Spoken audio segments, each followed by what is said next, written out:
our program and further this current location. In some of our buildings that have specialized programs, special education numbers are over and exceed the 30% requirement by the state.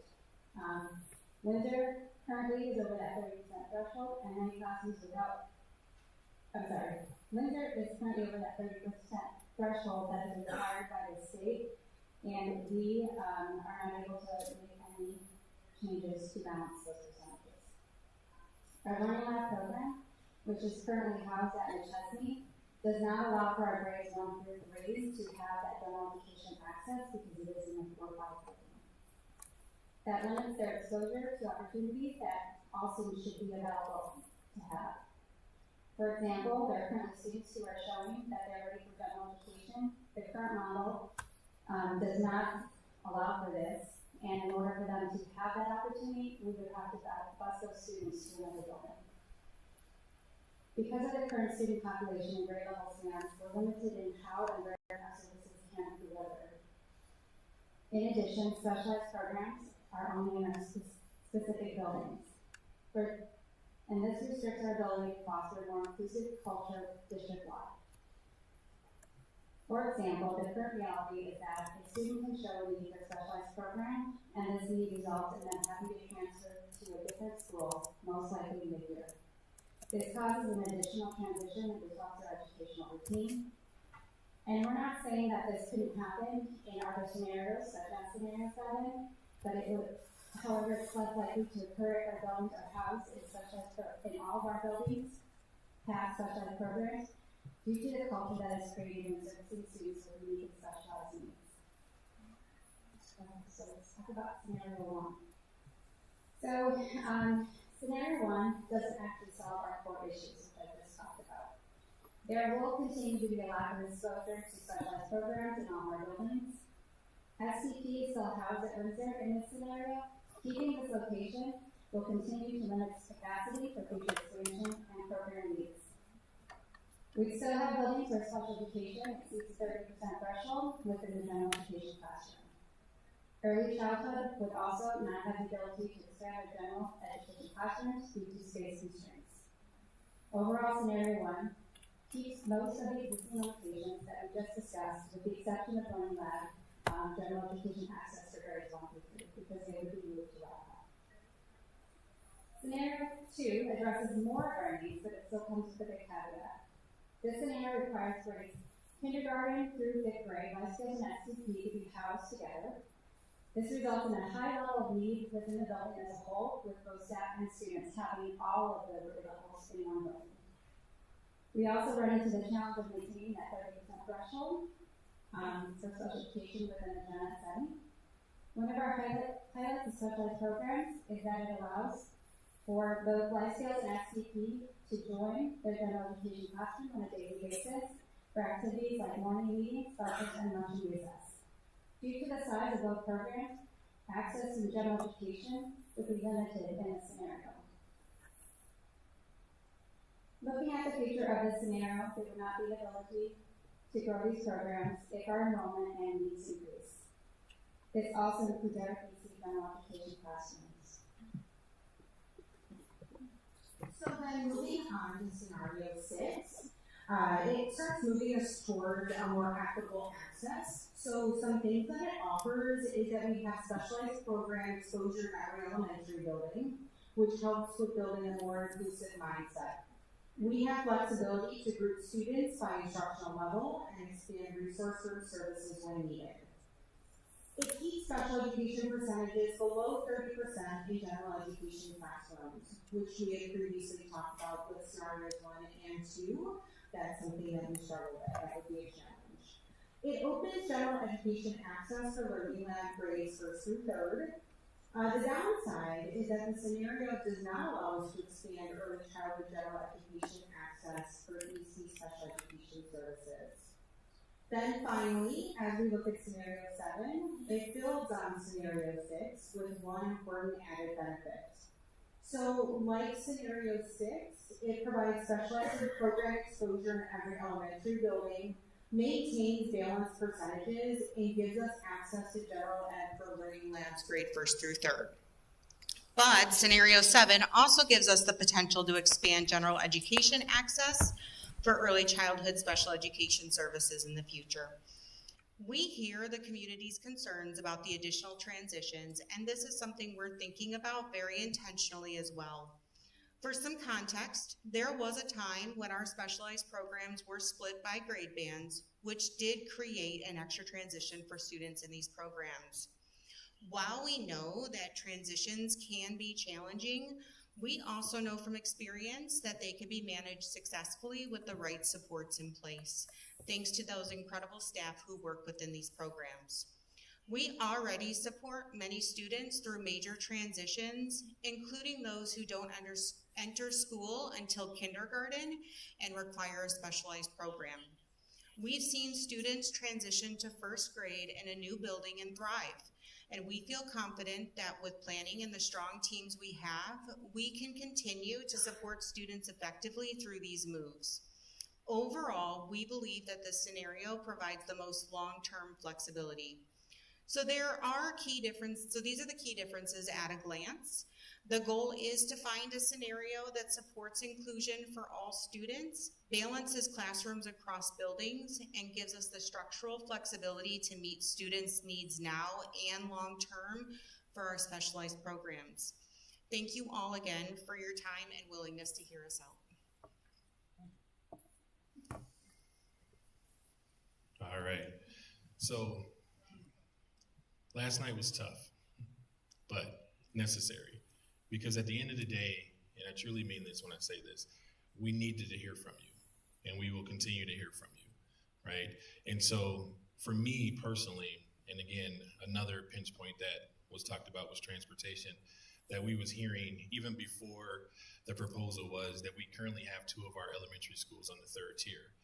With this proposal too, and us talking through it, all of our elementary schools, regardless of which scenario, will be on the 2-tier system, which is something that we were originally hearing from our community even before this, and that'll continue. But I want to stress too, and that's why we kind of wanted to address some of the pinch points from yesterday, is that I believe in this scenario. I believe that it's a scenario that will allow us to, if things change, for us to continue to invest, in our students and our programming. But at the same time, what was really obvious yesterday is we need to really hear more from you guys to figure out how can we get this scenario more in line with the pinch points that you heard today. And so what I'm suggesting is that, and here's the human side of all of this, is that I've been here since 2009. I've advocated for our students and staff countlessly, without question, since 2009. And so in hearing what you were saying yesterday, I'm recommending to the board, that we pause this, okay? My thought is that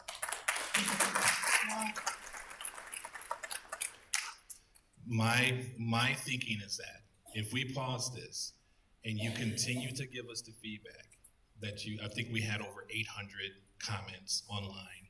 We had comments obviously from last night. We're gonna have comments tonight, and we're gonna continue, to get comments. But I think we really need to pause, gather all of that, and then put together a plan where we can really get it to addressing those pinch points. So if transitions is what I'm hearing is a pinch point, then we need to look at that and address that, right? And so that'll allow us more time if, the board, does that. And so I'm recommending, that we pause this and that we use December 15th board meeting to share our thoughts. And then we set something up for January 20th where we come back to the board, or sooner if we're ready, with a plan that addresses all those pinch points. And so that's my recommendation to the board. I hand it over to you, Mike. Board President Mike. Thank you.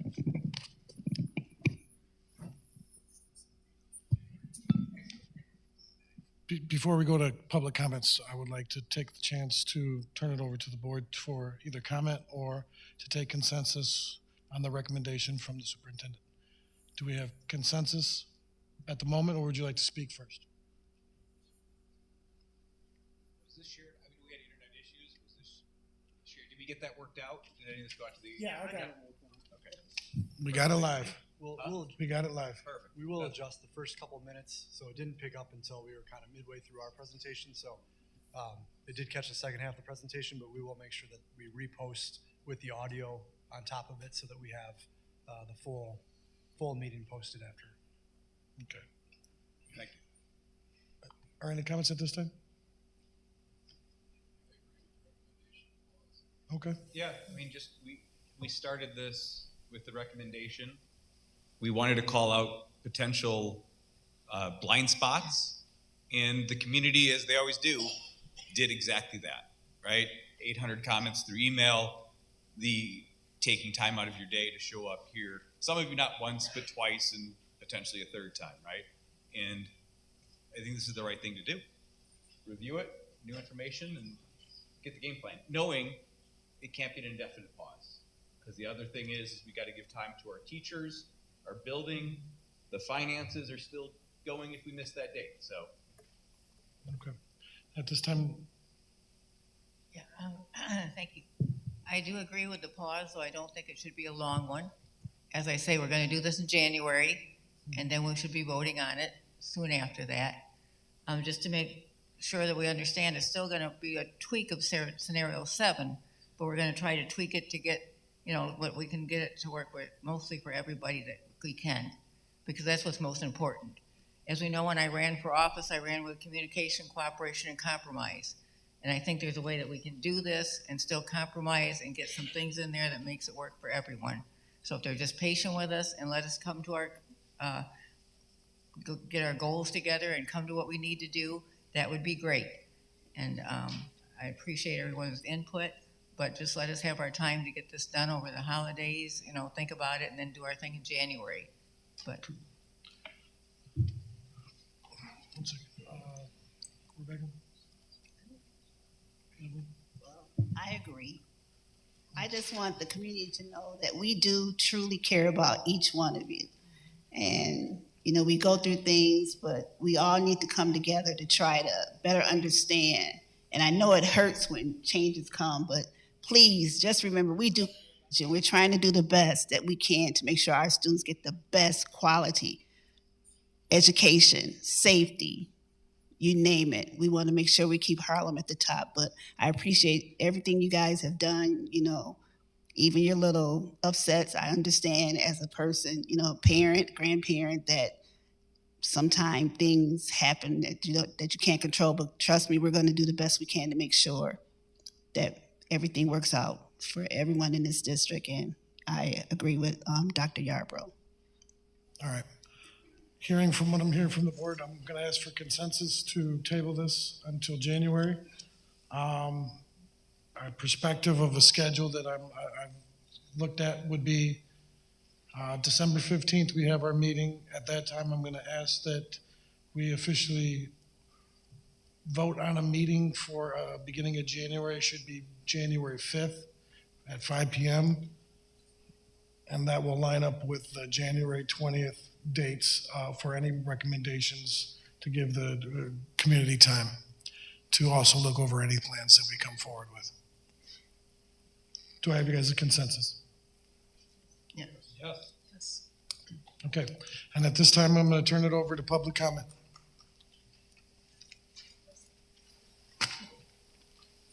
Nicole Ellis.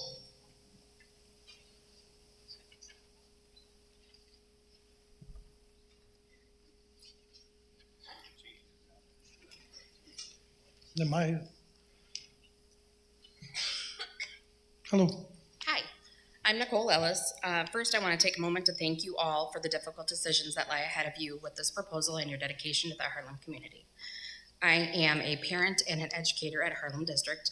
I started in the district 7 years ago as a classroom facilitator at Olson Park, where one of my peers had planted the seed for me to go back to school to become an educator.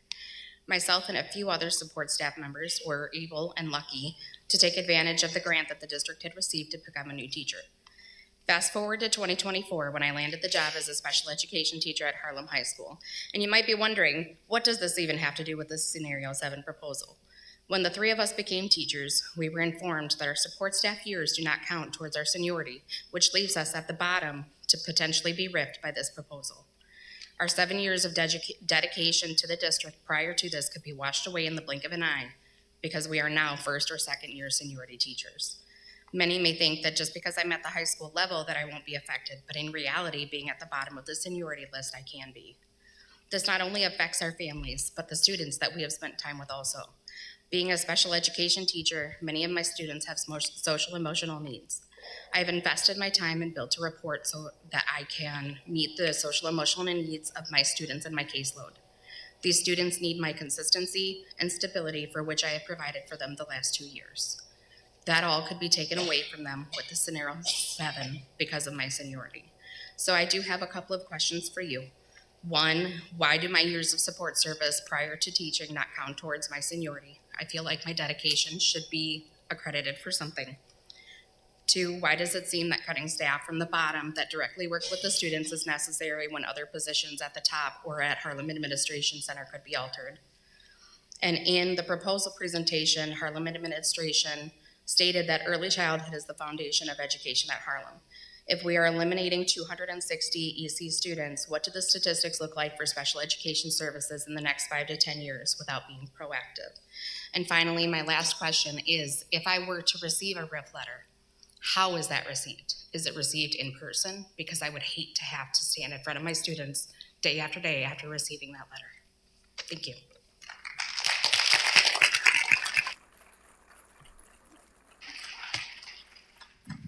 Please, no applause after everyone, just so everybody can feel comfortable to come up. Thank you.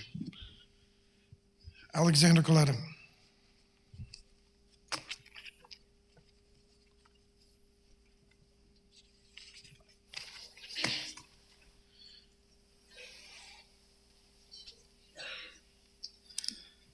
My name is Alexander Coletta, and I come tonight as a blue-collar father of 4 and a husband of a minimum wage part-time support staff member of the Harlem District. I know and understand all too well the need to cut budgets, and I'm sure every American household does. The problem lies in the way this board is proposing we do it. See, when my household needs to cut our budget, we can't just say we'll take care of the kids next year when we find more money, as this board is proposing with these scenarios. As stated yesterday, y'all are doing these meetings as required by law, but what y'all are taking as a formality for the life-altering decision for thousands of families within this district, us parents are taking as a call to action. Something you all should have done years ago when this deficit was first identified. When my family has a budget deficit, I can't tell my neighbor it's their problem that I created. But yet your proposal is to do just that. Have the families that make this district what it is bail out the poor decisions and inept management of district funds. There has been zero mention of a hiring freeze, wage freeze, top-level salary cuts, or any other cost-saving measures that all businesses have to go through from time to time. Now, I know this could all be a part of the shock and awe effect, where you give the worst-case scenario and then all look like heroes when you settle on a less drastic measure. The statement yesterday of we have $3.1 million deficit, but we are not broke, we got money, doesn't make sense. When I have a deficit, I'm broke. On to the ALP program that y'all see as an apparent unnecessary cost. As a father of 2 ALP students and 1 well on his way, this couldn't be farther from the truth. Not only does this program encourage and motivate these students to learn, but pushes them outside of their comfort zone, and that is where true breakthroughs happen. Maybe this board needs to be taken out of their own comfort zone to see a real breakthrough happen.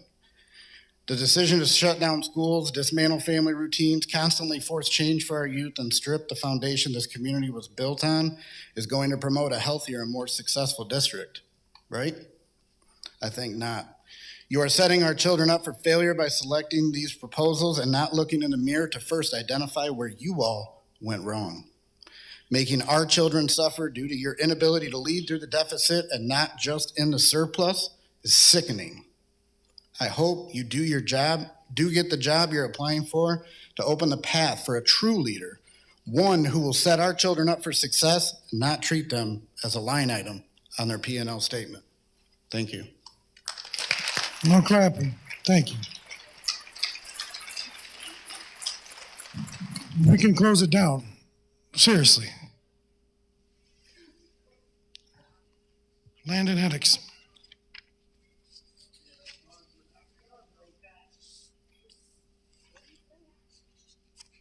No idea.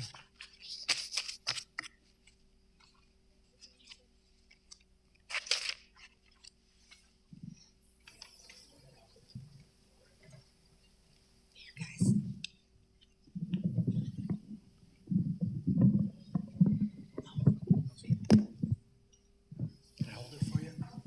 Okay. Hi, my name is Landon. And I think you should not shut down Olson Park because there are nice teachers there, and I visit my old teachers like my first grade teacher. I don't want to move schools. Thank you for your time.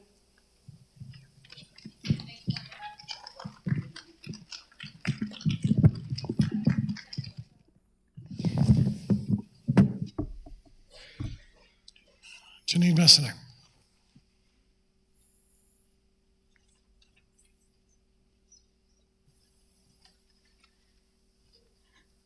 Good evening. My name is Janine Messner. I've been a teacher in the Harlem School District for 23 years, 22 of which I've been at Ralston Elementary School. I'm also a proud Harlem graduate, and I attended Ralston as a student from kindergarten through 6th grade. Last week, a group of Ralston educators sent a letter to all board members sharing our concerns with Scenario 7, and I would like to highlight a few of those concerns tonight. Abandoning the neighborhood model will create many new challenges, especially for those with the greatest academic and social emotional needs. With transitions every 2 years, it will be much more difficult to identify students needing additional support when there is not a continuum of service at one location. Every transition presents the challenge of effective communication between staff of both schools and an increased risk of some students slipping through the cracks. We also know students need to feel safe and supported before they will achieve academic success.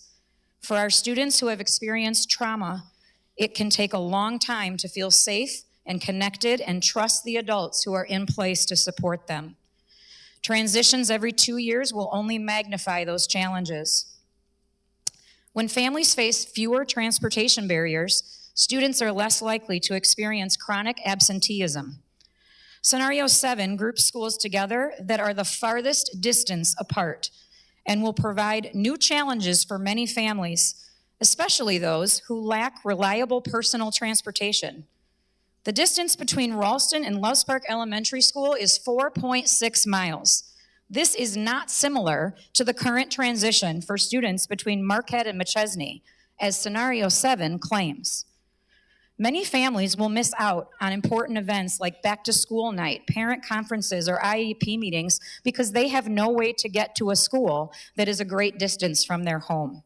This is not creating a more equitable educational environment, but rather putting more barriers in place for our most at-risk students and families.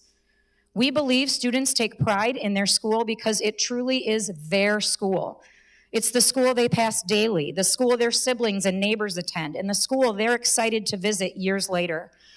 This connection fosters a sense of community and pride that will sustain long after they leave. We urge the board to recognize that neighborhood elementary schools are more than just buildings. They are anchors within this community. And that is a benefit that Roscoe and Rockton schools cannot offer. Scenario 2 allows the district to address its financial challenges while also maintaining consistency for students and families throughout the district, making it easier for everyone to reach their unlimited potential. Thank you. Cassandra Thunberg.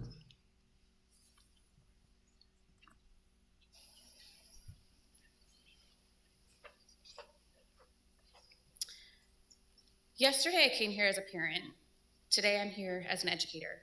I'm a special ed para at Maple for preschool. When I got hired on as a para, I told them I did not want preschool. Well, that was the only position that was there. So I told my principal, I'll give it a try.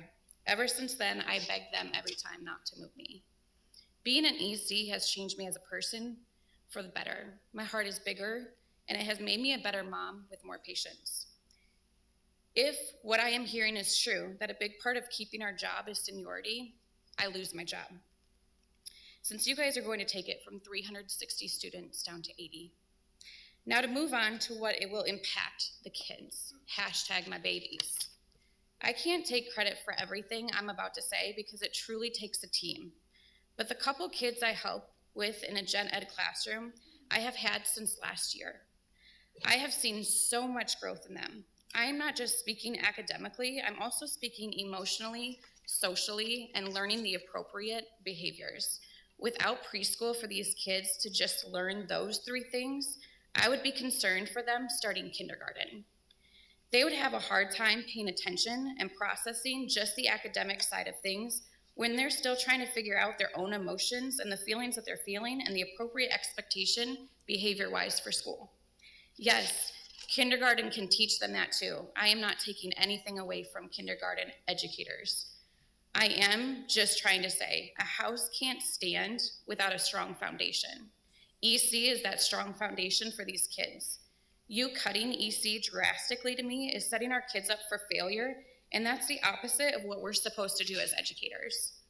EC has a massive impact on these kids. Don't take that from them. There has to be another option when it comes to EC. Thank you.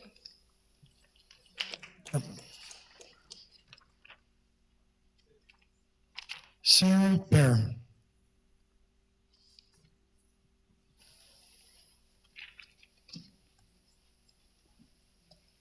Good evening. My name is Sarah Bear, and I am here because I deeply care about the future of our students, our teachers, and our community. I have seen and continue to see firsthand what our youngest learners need and what they stand to lose. I began my career in this district in 1998 as a Rising Stars teacher, supporting preschoolers during some of the most important developmental years of their lives. When the program was cut in 2010, I transitioned to kindergarten, where I spent 10 years welcoming children into their formal year of school. In 2022, I returned to early childhood, where I continue to educate our youngest learners. Having taught both age groups, I cannot emphasize enough the profound impact early childhood education makes. Every year, some children enter kindergarten without having experienced preschool. They are bright, eager, and full of potential, but they already begin to be behind. They begin by already being behind. They struggle with foundational skills, social emotional development, self-regulation, and the routines that school requires. It often takes months, sometimes the full school year, for them to catch up. Some rarely do. This is not because they lack the ability, it's because they lack opportunity. Early childhood is the window when a child's brain is developing most rapidly and is especially ready to absorb the skills and habits that support long-term success in their educational journey. That opportunity is exactly what we are putting at risk with these proposals. I am not speaking from theory, I'm speaking from 28 years of experience. I see every day how early learning shapes a child's entire educational path. When we invest in preschool, we are not just preparing students for kindergarten, we are strengthening our entire K through 12 system. We make teachers' jobs more manageable, classrooms more equitable, and students more successful. Beyond my role as an educator, I also speak as a parent. My daughters both came through this district, beginning in early childhood, and they both graduated from this district and continue on to higher education. They want to give back, to serve the community that helped They want to serve the community that helped them raise them. Yet, with the direction these scenarios are taking us, those opportunities may no longer exist here at home. We risk losing not only early childhood education programs, but future educators, my youngest daughter included, who wants to contribute to this district's legacy. Our students, faculty, and community deserve more than the limitations these scenarios impose. Future generations, both learners and educators, deserve better. Now more than ever, we should be investing in education, not reducing it. I urge you to reconsider these scenarios and take the time to visit the educators in the classrooms that will be directly affected so you can fully understand what that stands to be lost. Thank you. Piper Campbell.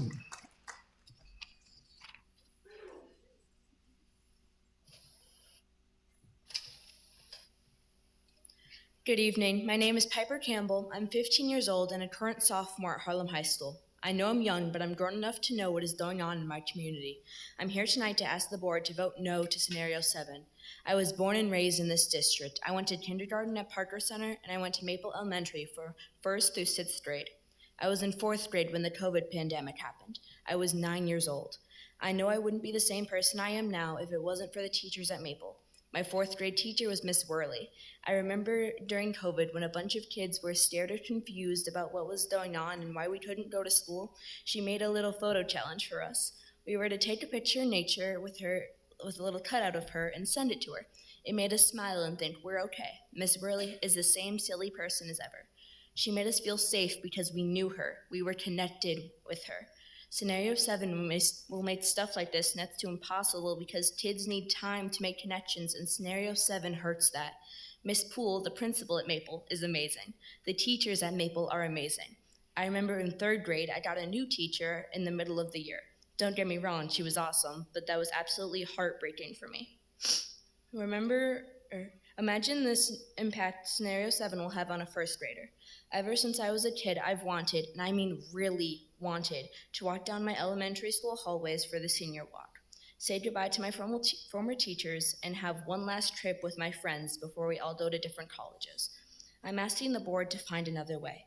I've heard other solutions. I'm asking you, pick those. I know what a deficit is. I understand this choice is difficult. I'm asking you to listen to the kids you say you care about. Ask the kids who go to your schools. We don't want this. Listen to your students. I have a question for the board. Do you have the strength to go to your schools and tell the kids what's going on, to tell us what is happening and how drastically their lives will be changed? Thank you. Don Campbell.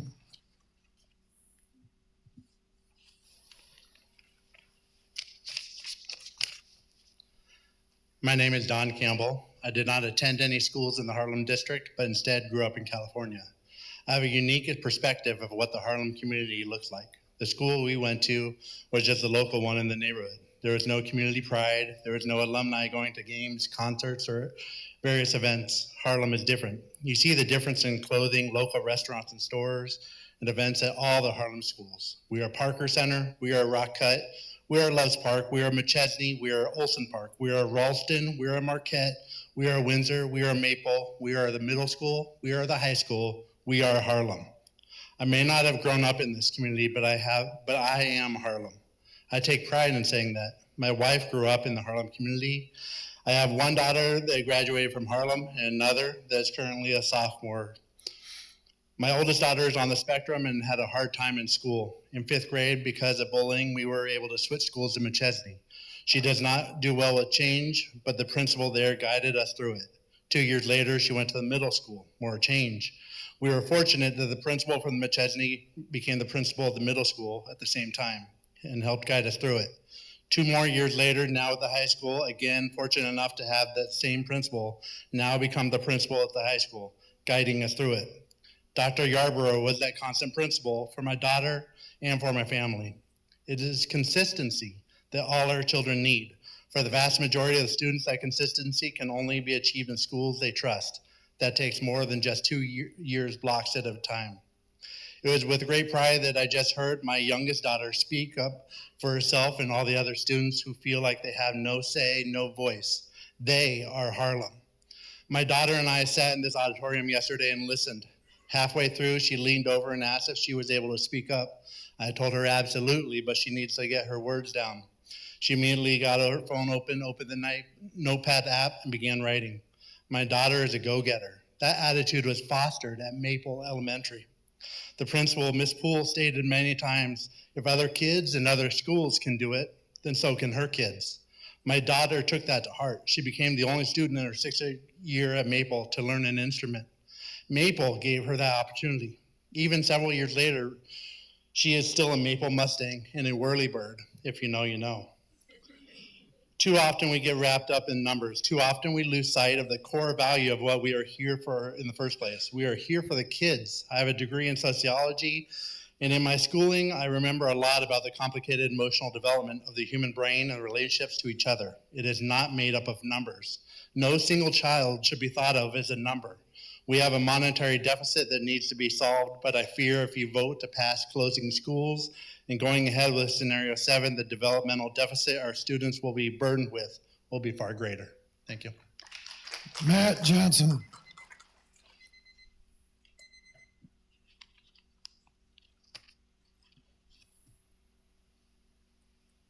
Good evening. My name is Matt Johnson. I am a Harlem alumni. I started out going to Marquette School, followed by McChesney, then the junior high, Hoffman Tech Center. You guys remember Hoffman? I sure do. It was a pivotal point in my education that turned a lot of things around for me, that would lead up to, after graduation, eventually joining the Air Force and working on fighter jets as an aircraft mechanic. That door would likely have not opened had I not had the opportunity to go to Hoffman. It still bothers me today to not see that program intact in that building that was an awesome opportunity back then. I would hate to see a similar situation go down now if it could be avoided. That being said, what is the root cause of this budget issue?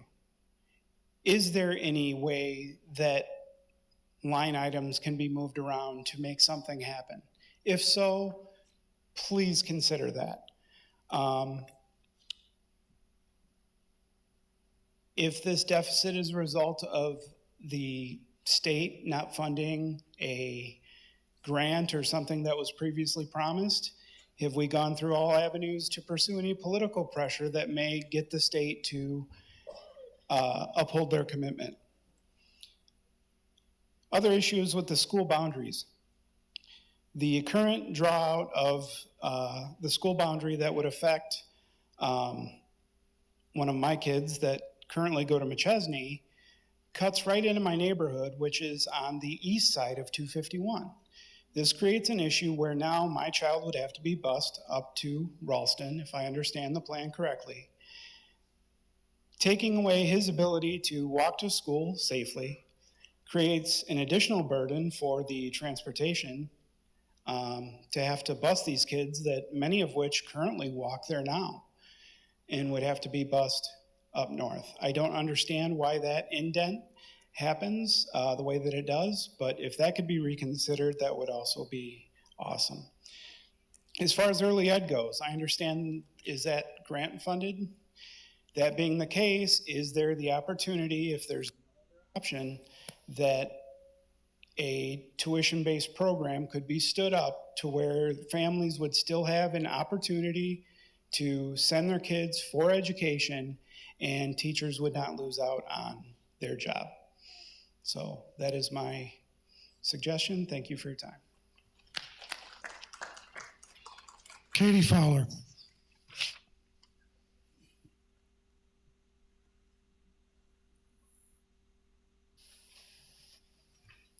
Hello, my name is Katie Fowler, and I am a teacher in the EC program.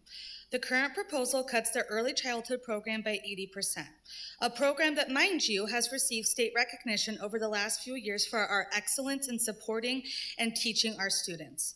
We would be going from 360 seats to just 80.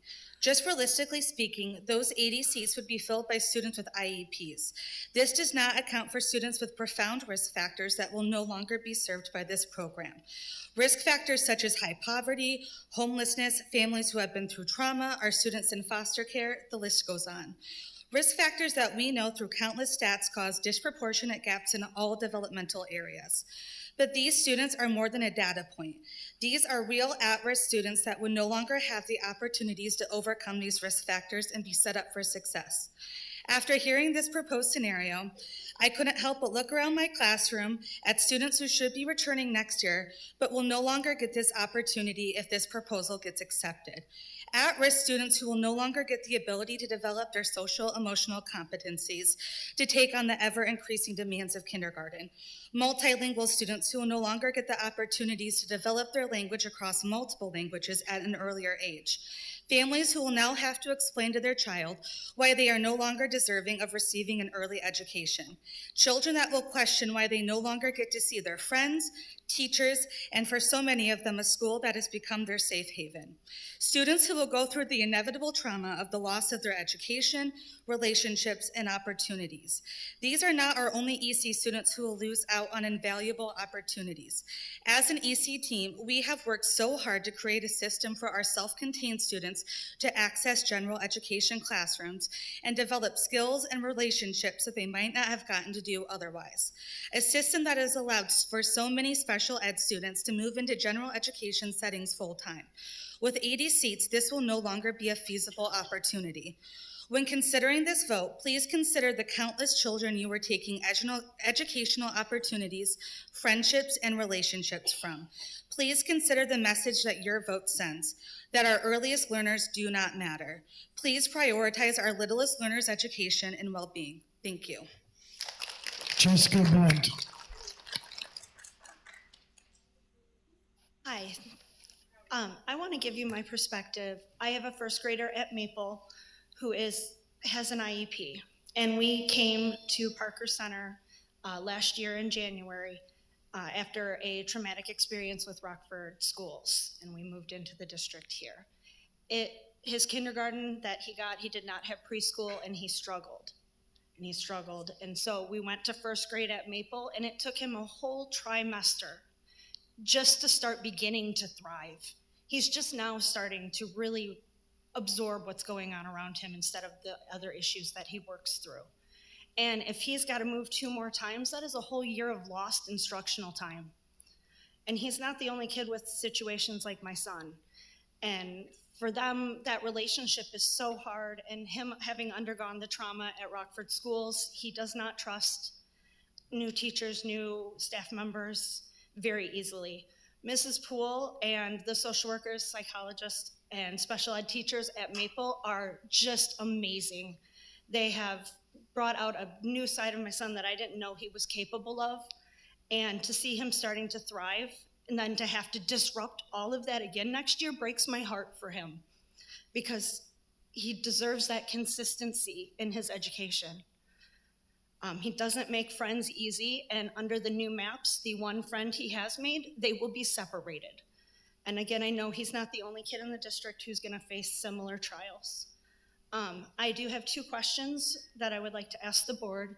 I understand Olson Park is a security issue with the no doorways, but why is Maple in every single of the scenarios? What is wrong with Maple? I just can't understand or figure that out, because the staff there are outstanding. The building, while it is old, it serves the children well. And again, I don't know what else is going on, and I would love to hear why Maple in every scenario. I have a bachelor's in art and an MAT from Rockford University, and I am a big proponent of art integration, and I have heard that if these new schools go in, that music and art may be reduced to CART-based education, and that, in my mind, is simply unacceptable. Art integration helps students learn on levels that you can't do with traditional education, and by taking away an art classroom or a music classroom, that experience is not gonna help them. I'm sorry.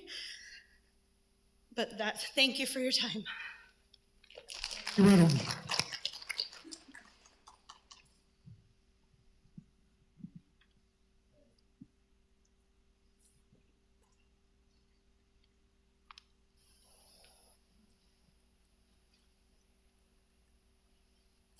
Hello, my name is Patty Riddle. I was here last night and listened to many valid concerns about Scenario 7. I thought I would give another perspective as to how Scenario 7 would decimate all of our elementary school buildings, not just the 2 that would be closing. I am a classroom facilitator at Ralston Elementary School. I worked there for 17 years. Even before I had children, Ralston School has been a part of my life, as I attended school events with my neighbor who had her children going there. In the year 2000, my son started first grade at Ralston. I joined the PTO and became a very involved parent, and eventually ended up working at Ralston, as many other parents did also. In 2008, I was diagnosed with cancer. Coming to work in an environment that I felt safe, valued, and loved saved me in more ways than I can express. I don't work for a paycheck. $17 an hour after 17 years is evident. I work for the love of the job and the love of the children and the families who are all a part of Ralston. I work for the friendships that I have been established over the years and for the family atmosphere that we cultivate at Ralston throughout the years. Last year, my husband was diagnosed with a rare form of cancer, and once again, the Ralston family surrounded me with care, concern, patience, kindness, and love. Being able to come to work in an environment of comfort, care, and tenderness is something that has helped my soul in unexplainable ways. Today is the 6-month anniversary of his death.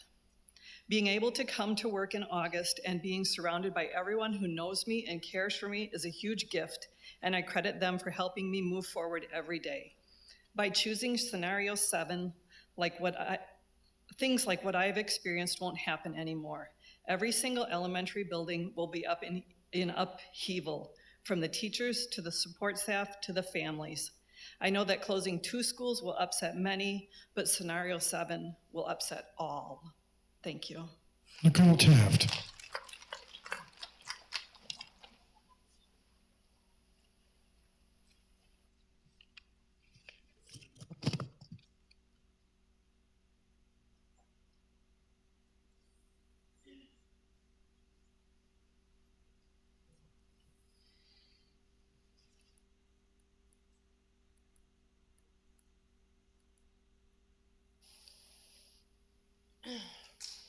Hi, my name's Nicole.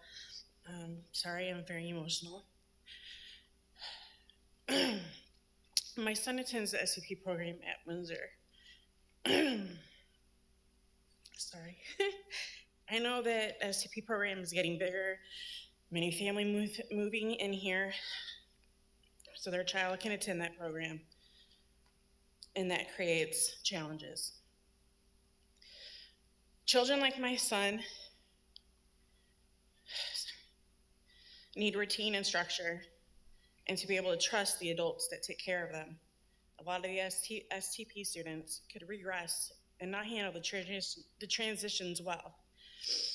These kids are vulnerable, and I feel like there's a possibility they will slip through the cracks if this is followed through. As a parent, I work as a parent in the STP program, so not only am I worried as a staff member, but I'm also worried as a parent. I came to the school district because I can't trust anybody to babysit Wyatt, my son, outside of school. This works where I can be home with him and not have to worry about childcare. Now I have to worry about him transitioning to 2 different schools next year and then to the middle school. He is very on routine and structure. One thing throws him off and it takes him forever to get back onto track. Not only he has come so far these 4 years at Windsor, I'm worried that he will regress the next 2 years, and I don't know what that's gonna look like when he goes to the middle school. If he goes to a different school, I'd like to know if the people that he's been familiar around in the STP for the last 4 years will be at the new school, or if he's gonna end up being with people he doesn't know in a building that he doesn't know. Thank you. Tyler Fowler.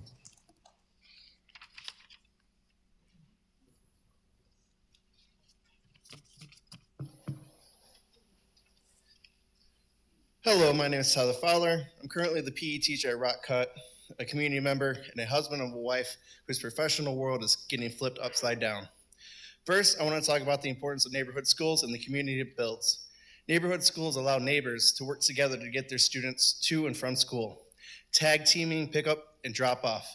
or having the responsible 5th grader walk home with the 3rd and 1st grader whose parents don't get off until 5, but their middle school sister gets dropped off by the bus just in time. It provides more solutions to families. Our PTOs and PTAs would suffer. Why join and put so much effort into an organization that my child would only benefit from for 2 years? It would create no stability for these groups and would cause schools to suffer because of it. Now, every morning during arrival, I see an older sister walking her little sister to her classroom. She helps her take her winter jacket off, get the take-home folder out of the backpack, and watches her from the doorway as she takes her seat at her desk. Those core memories that neither will ever forget. I see these types of interactions between siblings often. It grows sibling relationships. These core memories and relationships would evaporate if we decide to split into grade bands and go away from neighborhood schools. As a community member and a hopeful future parent, my wife and I bought a house this past summer in the district. One of the reasons was because of the system we have in place currently. If that goes away, I imagine we would quickly find ourselves moving to a neighboring district that has neighborhood schools still in place. I want my child to be proud of the school they went to. The only way of having that is by spending time there. Time allows for these connections to be made. These connections are what helped build this community that we see in here today. I want to touch on dismantling of the EC program as well. My wife is one of the educators in this program.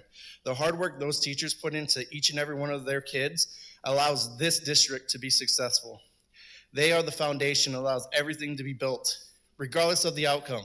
It is necessary we continue with the same number of seats in the EC program, if not expand it. Lastly, I want to discuss the impact at Rock Cut.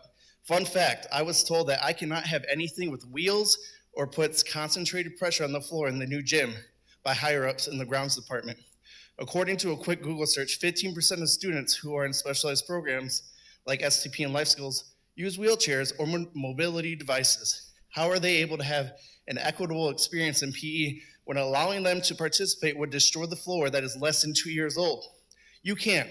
Rock Cut doesn't have the means to meet their needs. Keep those programs at the schools that already meet those needs. It's more equitable for those students, plain and simple.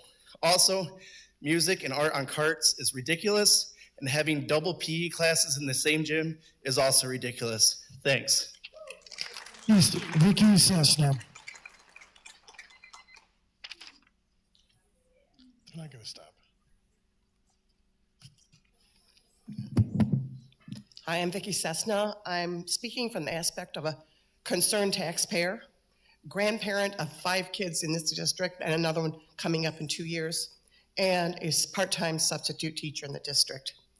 As a taxpayer, I'm questioning why we are just now hearing about this deficit and this huge deficit.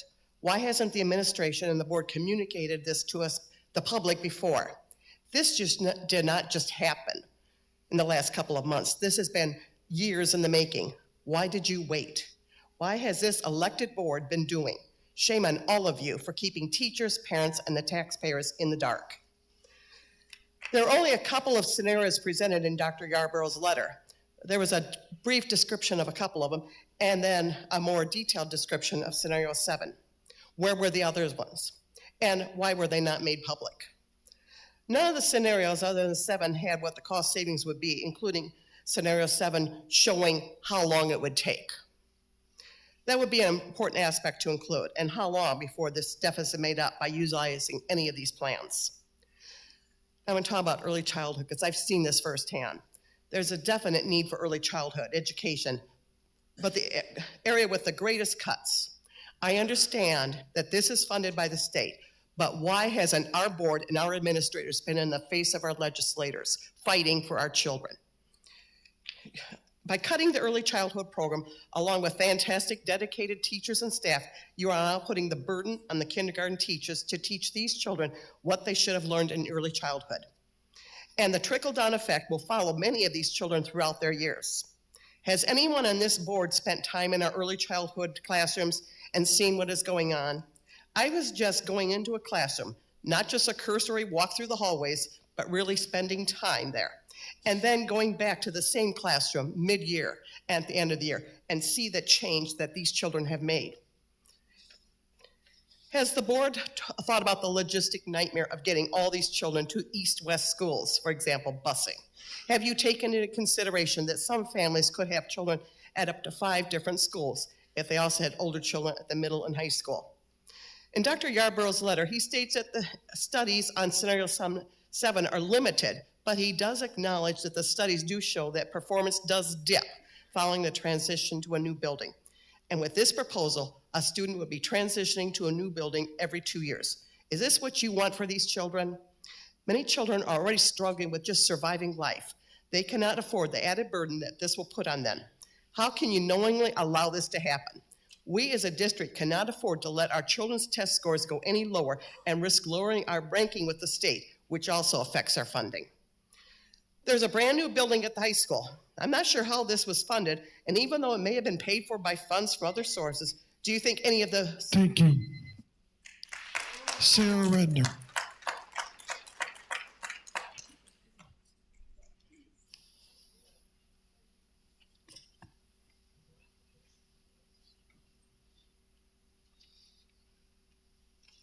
Hello, my name is Sarah Redner, and I've been working with the Harlem School District since 2008 as a general education teacher, a talent development specialist, and most recently, a teacher in the Advanced Learning Program at Olson Park Elementary.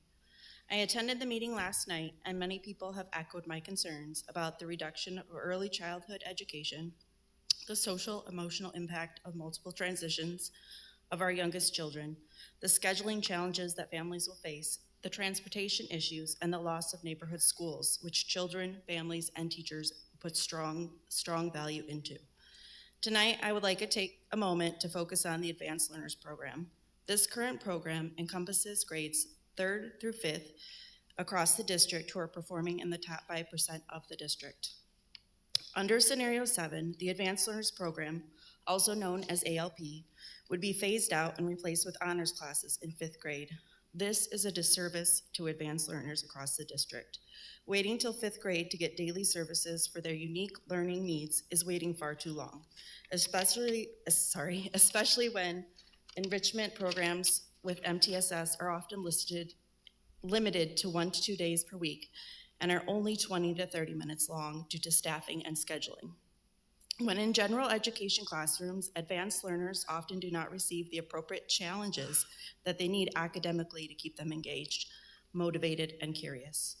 After all, classroom teachers are already differentiating for students who are below grade level, and they may not have the time, resources, or training to also differentiate for advanced learners. Furthermore, these students may not get the social, emotional supports that could be truly beneficial to their developmental growth, especially as some of these students are twice exceptional. Every child that comes to school deserves to learn and grow. This includes students who are already coming to school with a wealth of background knowledge, strong reading skills, a solid math foundation, and who may be performing 1 or even more grade levels above their developmental age. Some things that ALP offers these advanced learners include teachers who are endorsed to teach gifted education, enriched content, pre-testing, accelerated learning, curriculum compacting, presentation skills through events such as the Living Wax Museum and the STEAM Fair, hands-on visits from the Discovery Center, team building field trips, student-driven learning through Genius Hour. In addition to the academic engagement that ALP offers these students, the classroom community that is built within this program is exactly what many families have expressed their children have been seeking. Many children in these programs are neurodivergent, and when they get together in one classroom as a team, they understand each other. They accept each other, they establish meaningful relationships, and they support each other both academically and socially. In conclusion, please vote no for Scenario 7. Phasing out ALP would be... Thank you. Ashley Bragg.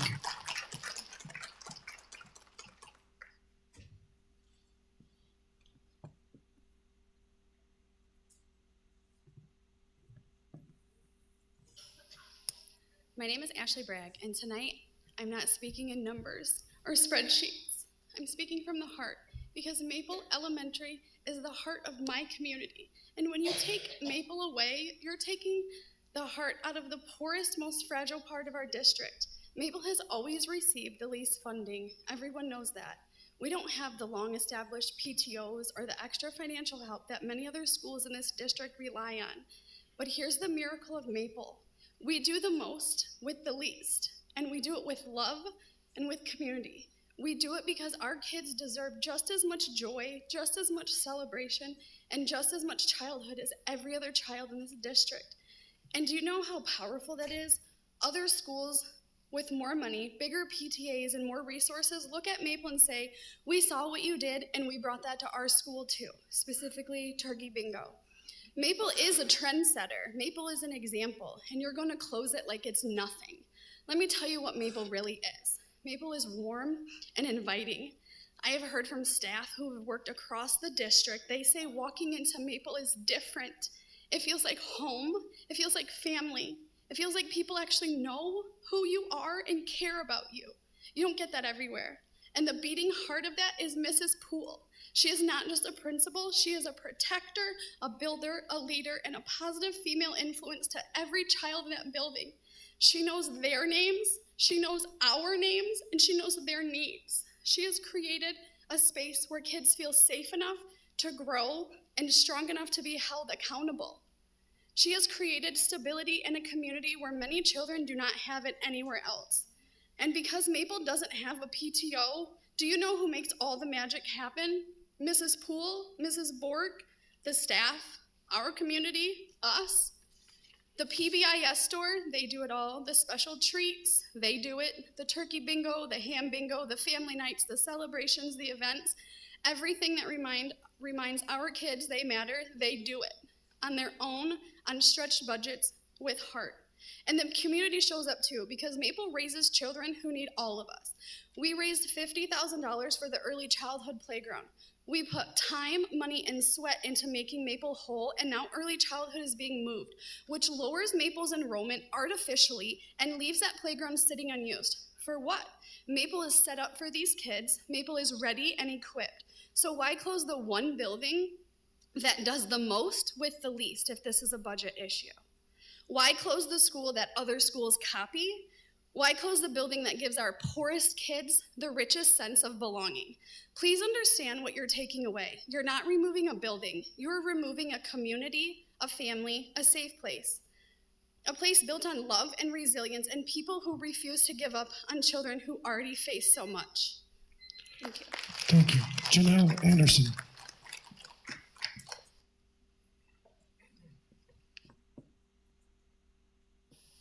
Hi, my name is Janelle Anderson, and I'm a parent of Maple Elementary.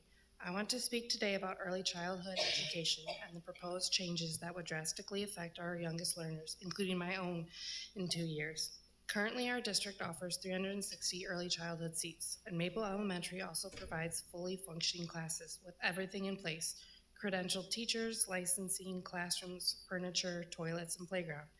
The proposal would reduce these seats to only 80, which amounts to just 2 a.m. and 2 p.m. classes. The plan is to move these programs from Maple to another school, but Maple already has all the resources in place. Moving early childhood to a new location is not only disruptive to children and families, it also raises serious questions about cost effectiveness, which, especially when the district claims there is no money to spare. Early childhood education is critical for setting children up for success. It should not be treated as a number to shuffle around. Maple already meets all the requirements to provide this program effectively. The best option is to keep early childhood at Maple, where children have stability, support, and a strong start to their education. Thank you. Larish.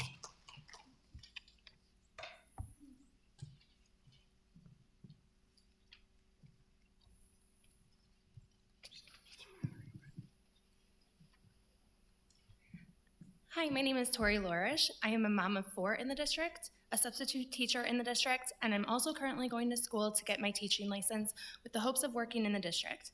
Both my husband and I are very involved in the schools our kids attend and active members of the PTO.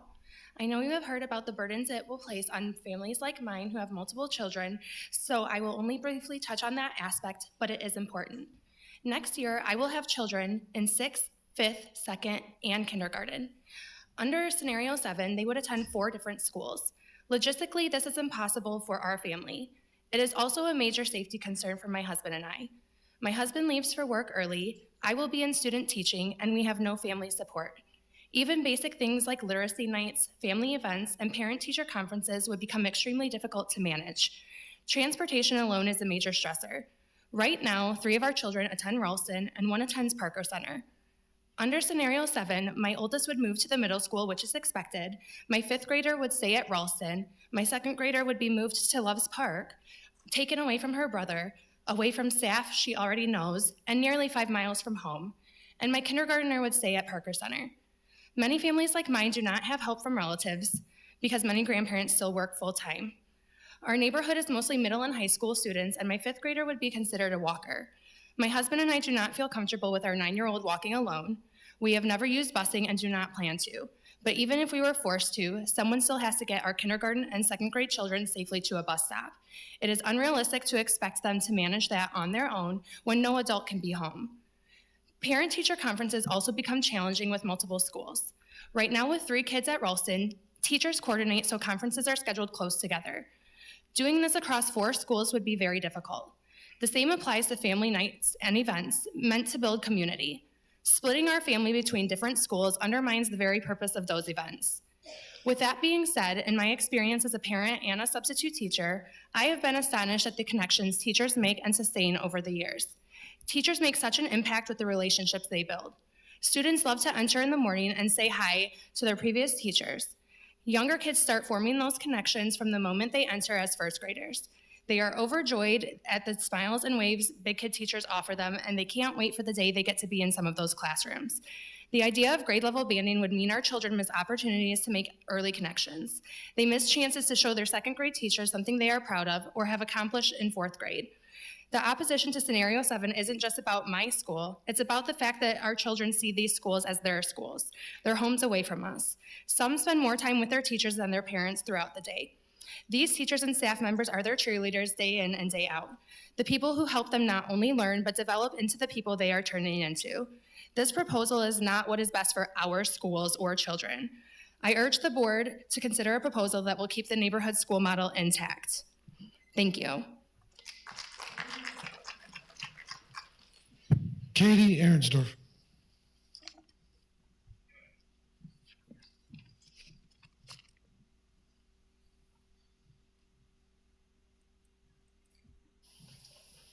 Good evening. I'm Katie, and I'm a mother of 4 in the district. I wanted to start with the enrollment numbers you keep referencing. You're using 2007, nearly 20 years ago as your comparison. Why? That was a peak year, and it paints a false picture of today's reality. And early education students are not included in these counts, and those children will eventually fill the K-5 seats. Over 300 students, yet they're being ignored. We moved 6th grade to the middle school because elementary schools are overcrowded. Rock Cut had a major renovation for this reason, and now the middle school is overcrowded again. Class sizes 30 plus, hallways packed, bullying widespread, and parents are shut out. So which is it, overcrowded or low enrollment? These statements contradict. And the need for early childhood has skyrocketed. Their families are being pushed away, yet EC is the first on the chopping block. You say busing costs are a concern, but this proposal creates more chaos. 3 to 4 buses at one stop going to multiple schools. That's not efficiency, that's disorder. This isn't a money problem, it's a spending problem, and it's been placed on the backs of the most vulnerable, our youngest students, EC families, families with multiple children, and children who receive services. Let me give you a real life example. Next year, I will have a 1st, 3rd, and 5th grader. Under this proposal, they would all attend different schools. My oldest was a part of the 1st class at the 6th grade moved to the middle school because of the overcrowding. She went to Maple throughout her entire primary school, and my younger children are looking forward to following suit. My kindergartner is excited to have Miss Cora at Maple, like all her siblings before her. Teachers are looking forward to seeing the students return, and yet under this proposal, I would be lining 4 children up at a bus stop and sending them in 4 different directions, 4 different drop-offs, 4 pickups, 4 back-to-school nights, 4 fundraisers. This is chaos. And while I am self-employed and can make these accommodations, many cannot. And what about the investments already made at Maple and Rock Cut?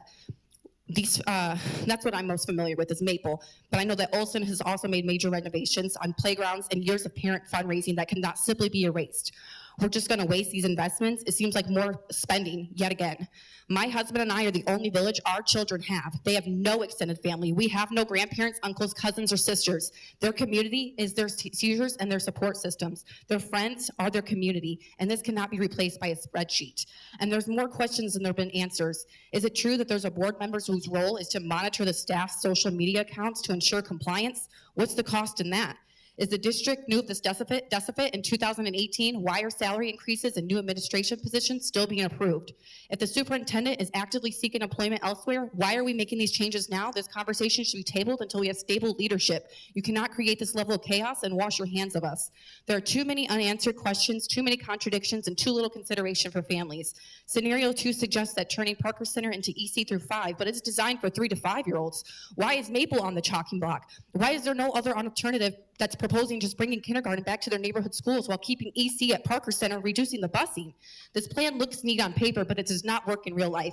This is not about enrollment. It's about money. It's about spending, leadership, decisions, and the burden. Amanda Gazinski.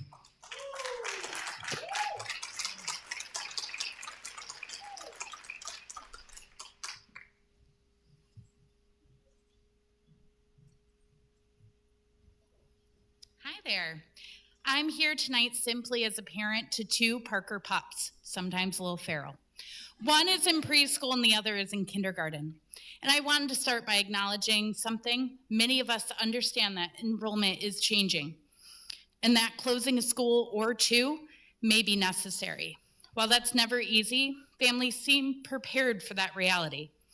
The concern that is really keeping us up at night is the grade banding model and the significant reduction to the preschool access. Grade banding would mean that children switch schools every 2 years. For my youngest daughter, that adds up to 7 school transitions, 7 times starting over, 7 times losing a community and a routine. Stability matters, relationships matter, belonging matters. Grade banding creates constant disruptions at ages when kids need consistency the most. And equally concerning is the proposed reduction in preschool. Last year, I had 2 preschoolers in 2 different programs at 2 different times in 2 different schools. It was complicated, but the quality of our preschool teachers made every bit of that effort worthwhile. They're exceptional, some of the very best educators in our district. My daughter learned to read in preschool because her teacher built such a rich, supportive learning environment. They aren't just teaching academics, they nurture confidence and curiosity. Preschool set her up for a completely different path in kindergarten. Cutting so many preschool seats means fewer children will have access to that same strong start. It means fewer kids get ready for kindergarten, fewer early literacy foundations, and fewer families supported during this critical development in years. I'm asking the board to please reconsider both the grade banding structure and the substantial reduction in pre-K. We can make hard decisions, but I truly believe we can do it in a way that keeps children's well-being, stability, and early education at the center. Thank you. Jessica Porhill.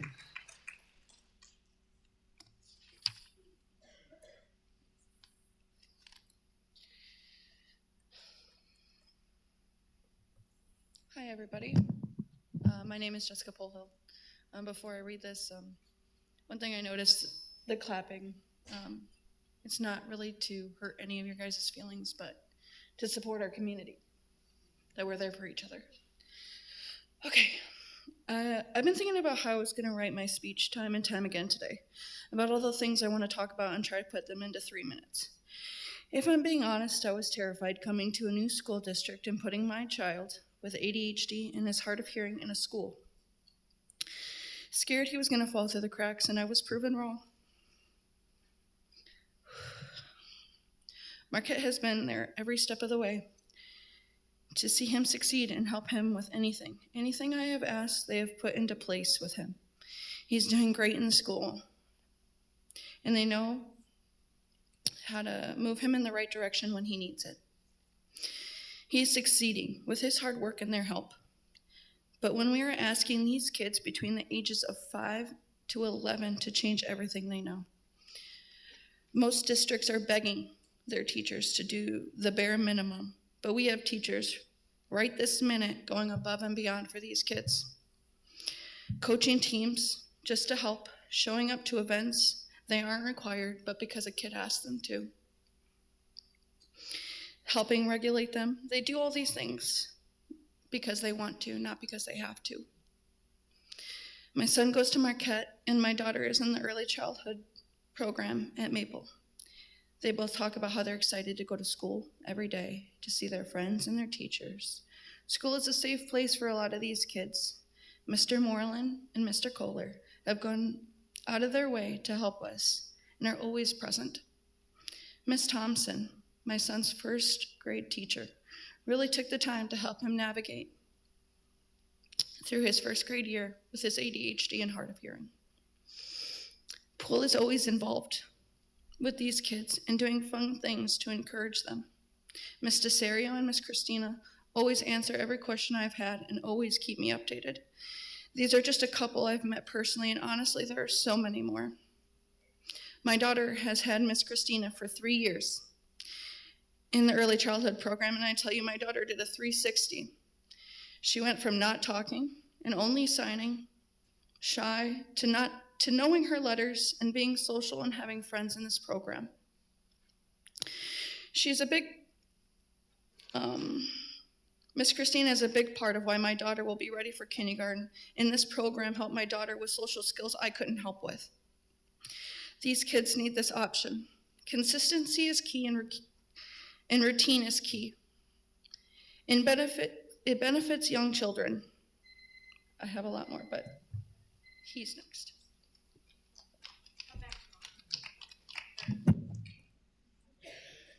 Hunter. Hi, my name is Hunter.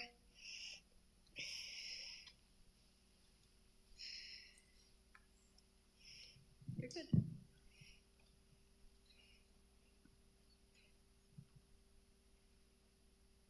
You got it? What do you want me to do? Is that okay? Did I read with you? It's okay. Why are you trying to shut down our schools? You are taking away my friends, and that makes me sad. I love my school, my teachers, and my friends. I feel safe here.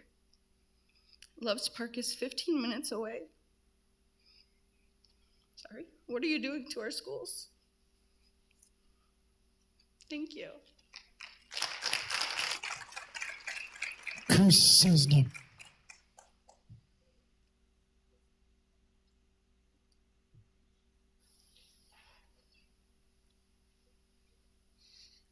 Good evening.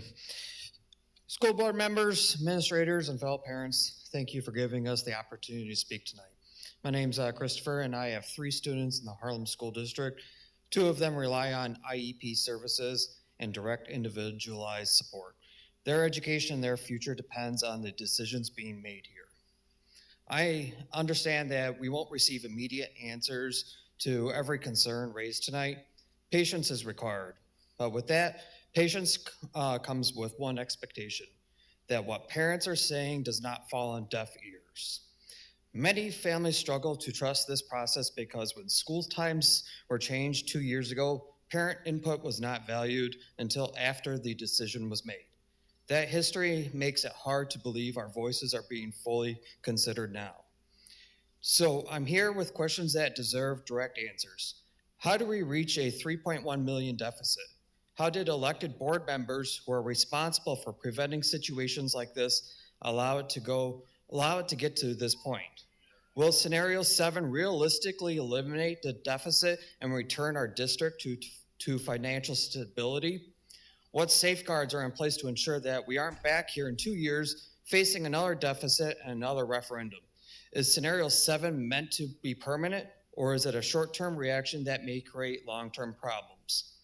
Most importantly, what happens to our students, especially those in IEP programs? If support is reduced, buildings closed, and class sizes increase, we have been told that Scenario 7 does not improve student outcomes. So how is it acceptable to fix a budget by weakening academics and disrupting entire schools? Before cutting teachers, support staff, and classroom resources, we need to ensure that every other option has been fully explored. Has the board evaluated administrative spending? Do we need multiple assistant superintendents earning over $100,000 each, along with administrative assistants for all of them? We have reduced administrative waste before cutting the programs and services that directly impact students. When I was a student in this district, we also were faced a serious budget crisis.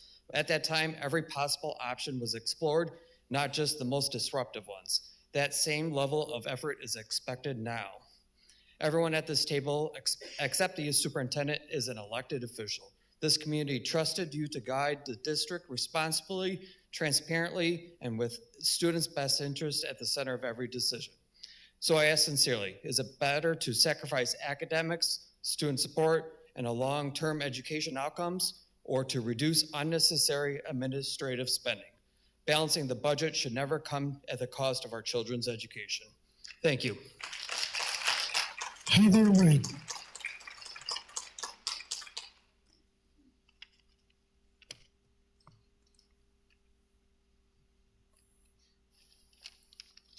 My name is Heather. I graduated from Harlem High School. My daughter is now a 7th grader at Harlem Middle School. She was a student at Maple Elementary School. Maple has meant so much to her and I. She still has neighbor friends who still go there. I'm here to share my concerns about closing 2 neighborhood schools, Olson Park and Maple. Both of the schools are essential to the neighborhoods they are in. Families have built close relationships with these schools. Closing them will ruin that connection. I am also concerned about early child care. Early child care is important. Taking it away from the families and children who need it is just wrong. One last thing is the mismanagement of funds. You allowed overspending and started adding things to the high school that was not needed. You started increasing the salaries of administration that should never have happened. You have caused the mess we are in by being careless, and now our young children have to go through this trauma, and you have caused nothing but stress for us parents. Thank you. Rebecca Jones.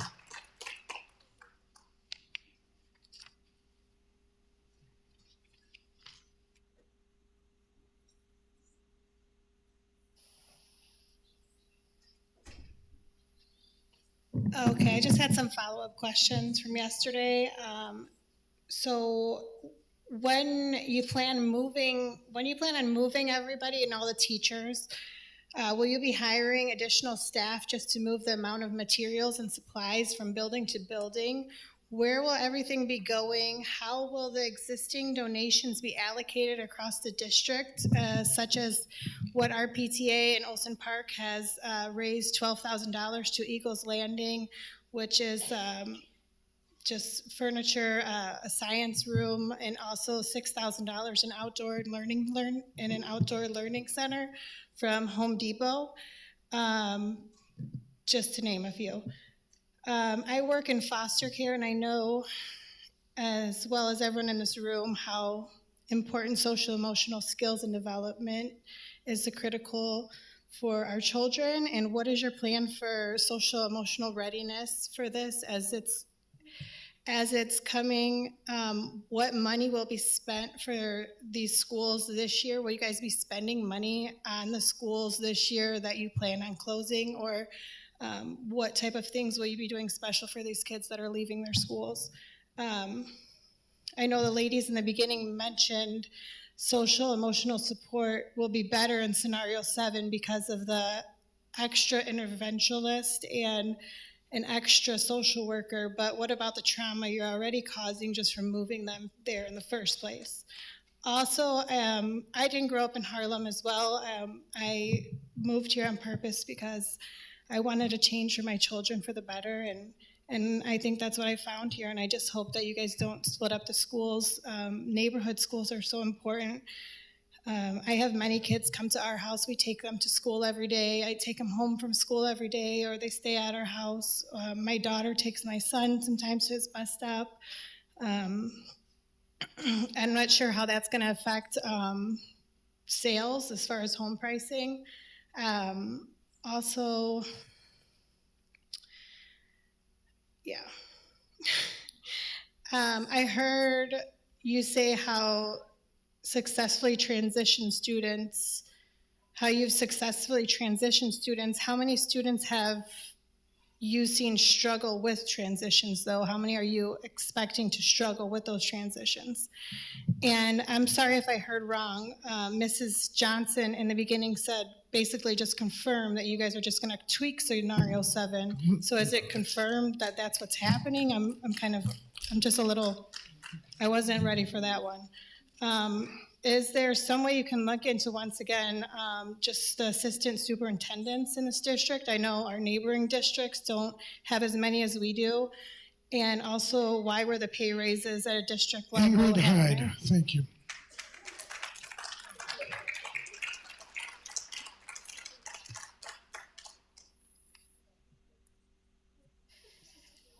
Good evening. My name is Ingrid Hyde. I'm the elementary art teacher at McChesney Elementary and department head. We've met. I appreciate your dedication to guiding our community through difficult decisions, and I commend you for recognizing that our students are more than data points. They are children with diverse needs who require supportive environments to thrive academically, emotionally, and creatively. As we consider cuts to our schools, programs, and essential resources, I want to emphasize the critical importance of preserving our magnet programs and our elementary art and music programs, especially in a world increasingly shaped by artificial intelligence. Stick with me on this, okay? Elementary art is not optional. Elementary art is not optional. It is certainly not an afterthought. It is essential.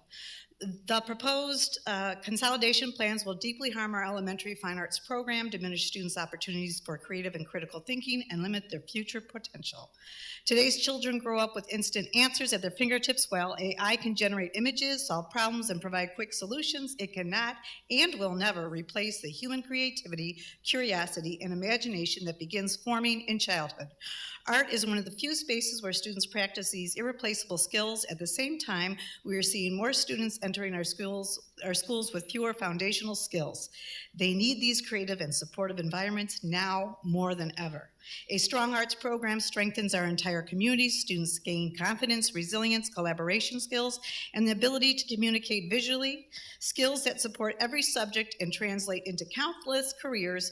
Family engagement grows through art shows, exhibition, and school-wide creative projects that build unity and pride. Communities with vibrant arts programs are more connected, more innovative, and more supportive of their schools.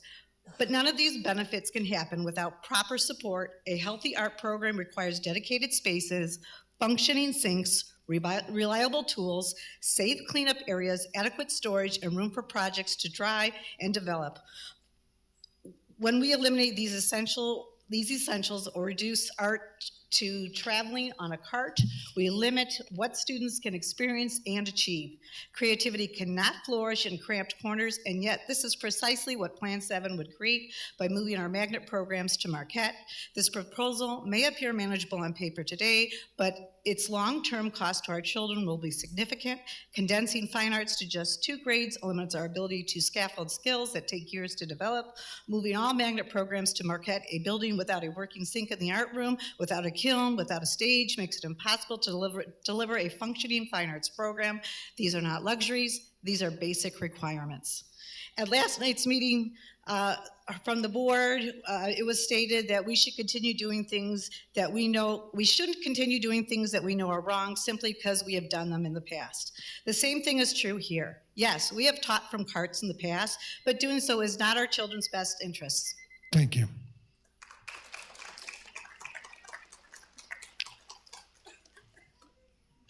Open it up to any of the board members to make a comment.